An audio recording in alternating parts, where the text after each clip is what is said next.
With Season of the Witch, we got the Diris exotic grenade launcher, which again creates Lucent Moths, but they're for our side. And with the Hunter exotic gauntlets, the Mothkeeper's Wrath, we have a pretty cool interaction that we can take advantage of. I'm going to show you how disgusting this build is. So let's just dive right into it and go over the exotic gauntlets, Mothkeeper's Wrath. These are pretty interesting. So, Winged Eclipse. Your grenade becomes a cage of Loyal Moths that release on impact and fly toward the nearest target or ally.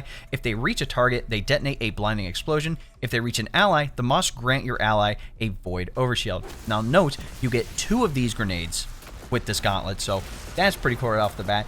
And the Overshield can also apply to you as well if no one is nearby.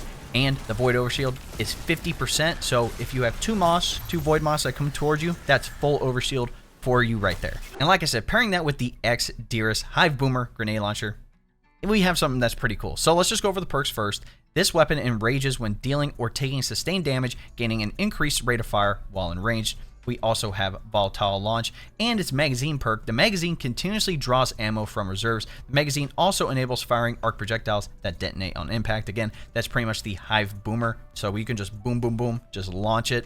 No need to reload.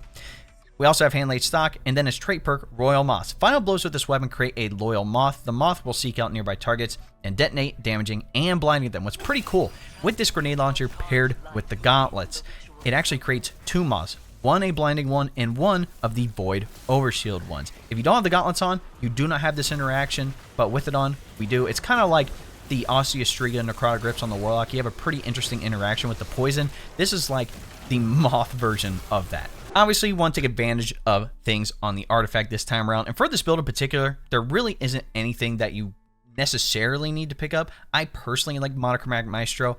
You know, dealing elemental ability damage increases weapon damage, and elemental weapon damage increases matching ability damage. Bonus granted is 10% for 5 seconds. We're going to be using the Arc subclass and Arc weapons, so we might as well have that damage trade-off whenever we're doing damage. And you can also look into Elemental Embrace.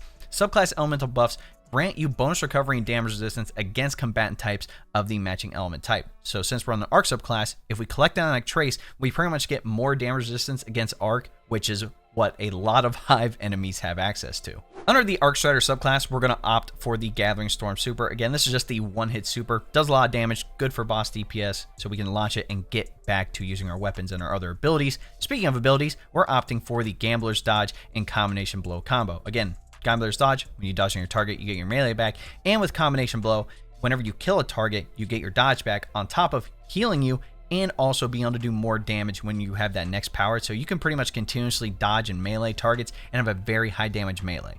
For our movement, I'm going triple jump, but you can use what you like. For the grenade, I'm just using Flashbang because it has the fastest cooldown out of all of these grenades. And whenever we see our grenade thing in the bottom, it actually shows the Moths when you have the gauntlets on and 2 charges. So keep that in mind. For our aspects, first up, I'm going with Lethal Current. After dodging, your next melee attack has an increased lunge range, jolts the target, and creates a damaging aftershock. Damaging any jolted target with melee attacks also blinds them. And then we're also going to be using Flow State. Defeating a jolted target makes you amplified. While you're amplified, your dodge recharges more quickly, you are more resilient while dodging, and your reload speed is greatly increased. So we're pretty much going to become amplified from jolting targets, which we have a couple ways to do that. For our fragments, we're going to opt for Spark of Resistance. While surrounded by combatants, you are more resistant to incoming damage. That's a plus 10 to strength. We're also using Spark of Amplitude. Rapidly defeating targets while you're amplified creates an orb of power. Again, that's just more orbs for you and your allies. Next up, Spark of Shock. Your arc grenades jolt targets. That is a minus 10 to discipline. Do the Moths jolt targets? Technically speaking, they do. There's no like crazy like jolting effect like with any other grenade, but it does apply jolt. So what's pretty cool is that you can stun overload champions with the Moths, and with the Moths blinding targets, you can stun unstoppable champions. So you have the opportunity to stun 2 types of champions with the Moths. Kind of broken. For the last fragment, I like Spark of Ions. You know, defeating a jolted target creates Ionic Trace. Like I said, I want to take advantage of the artifact perk, and this is one way to do it. You can also use something like Spark of Discharge. Again, arc weapon final blows have a chance to create an Ionic Trace. It is a minus 10 to strength. If you didn't really care about the Ionic Traces, you could also look into using something like Spark of Feedback. Again, taking melee damage briefly increases your outgoing melee damage. That's a plus 10 to resilience. Next, let's go over the armor mods that I'm using. So, starting off with the helmet, I'm rocking double Ashes to assets, gain bonus super energy on grenade kills. Do the Moths count as grenades? They do, which is pretty cool. I'm also rocking Harmonic Siphon, which transfers to Arc Siphon, so rapid arc weapon final blows will create an orb of power. On the gauntlets here, I am rocking Grenade Kickstart. Does this work with the mods? Yes, it does. When your grenade energy is fully expended, you gain grenade energy, and additionally, your armor charge is consumed, and you gain additional grenade energy for each stack. To get armor charges, we're going to collect orbs of power, and with this build in particular, we're going to be able to have 4. Baseline, you normally have 3, but I'll show you why we can have 4 later. The other mod is Firepower. Your grenade final blows create orbs of power. Do the moths count as grenades, guys? They do, and they do create orbs. On the chest piece, you can honestly rock any combination of reserve and resistance mods. Again, harmonic reserves is cheaper than arc reserves, so keep that in mind. This is an arc subclass, so we will have that increased ammo count for the arc weapons, but I would recommend charged up. Again, increases the maximum number of stacks of armor charge you can carry by 1. Like I said previously, there's a way to get 4 armor charges, and so having 1 charged up boosts it from 3 to 4 armor charges. On the boots here, I am rocking stacks on stacks, so picking up an orb of power grants you 1 additional stack of armor charge. So instead of 1 orb of power giving us 1 armor charge, 1 orb of power will now give us 2, so we only need to collect 2 orbs of power to max out our armor charges. I'm also using arc weapon surge. Again, your arc weapons gain a small bonus to damage while you have any armor charge. Your armor charge now decays over time. Essentially, within these blue mods, it puts a timer on that armor charge. With this, it's 10 seconds, but with how many orbs we're creating and collecting, we're basically going to have bonus weapon damage all the time and be able to have very fast ability regen with Grenade Kickstart on the gauntlets. And then last on the class item, I'm rocking Reaper. After using your class ability, your next weapon final blow spawns an orb of power. Again, we do have combination blows, so dodging, meleeing, get a weapon kill, free orb of power right there.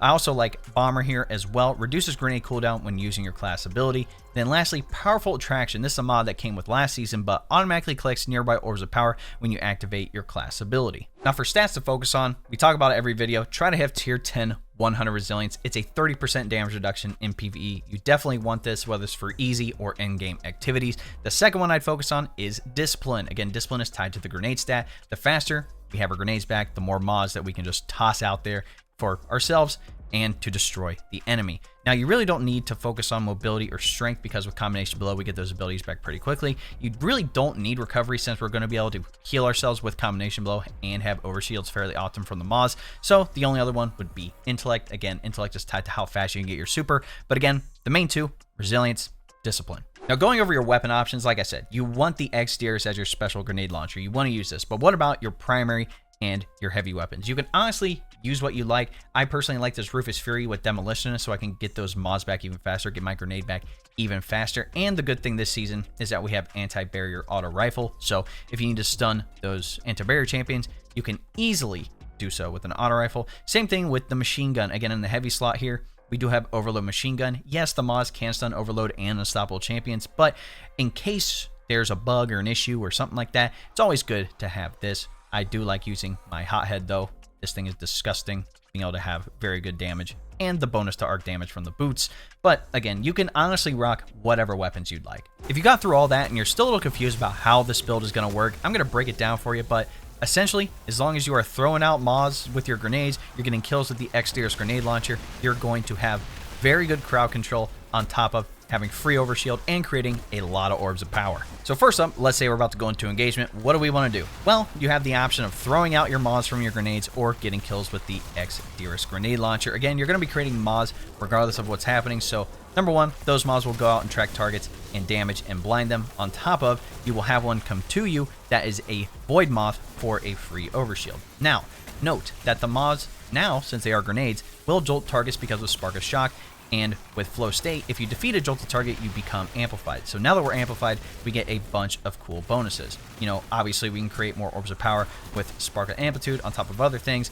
And in case we need to get health back or have a high damage melee, we always have the Gambler's Dodge combination blow combo. And again, with Lethal Current, after we dodge, now our melee has increased range, jolts that target, and leaves a damaging aftershock on top of that. You know, with our other fragments here, you know, Spark of Resistance, as long as we're near targets, we're going to have even more damage resistance. And whenever we defeat a jolted target with Spark of Ions, it's going to create that Ionic Trace that we can collect, which is going to proc the Elemental Embrace on the artifact, again, giving us more damage resistance against arc damage. Now, the second part of this build is getting our armor charges up. We want those 4 armor charges, so we are going to collect orbs of power that we're creating. Again, note that the mods do proc Ashes to Assets on the helmet, giving us more super energy, and Firepower on the gauntlets, spawning orbs of power. So just keep that in mind. We also have Reaper on the class item, so when we dodge, you get a weapon kill. That's another orb of power right there.